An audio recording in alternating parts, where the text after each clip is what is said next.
Yeah, hi Alison, Mark Thompson here. Yeah, great to be here at this among such great company. I don't, forgive me, I don't know your history of you living and having lived in Brazil.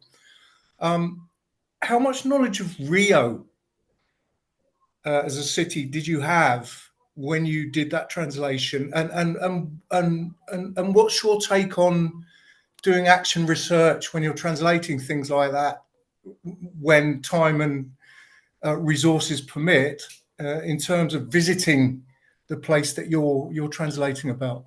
Thank you. Yeah, okay, good question. I've lived in Brazil since 1996. So when I was translating the book, when I started translating the book, I'd been here for 8 years. I'd been to Rio a couple of times, but I think like a lot of middle class readers of the book, I'd never been to a favela. So I didn't have firsthand knowledge of those places. And a lot of it was just, I mean, obviously, I do think it's wonderful when you can have the immersion in a place, in the culture of the place. And I almost think that the kind of subcultures that Paulo portrays in his book are, they're cities within cities.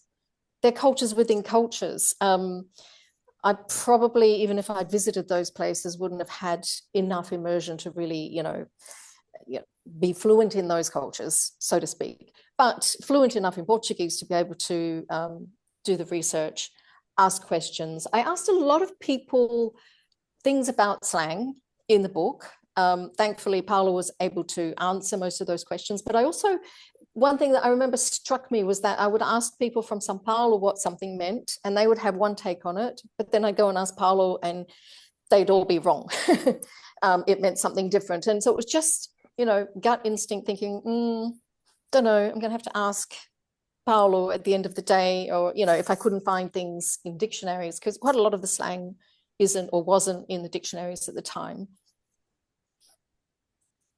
No, wonderful. Thank you very much.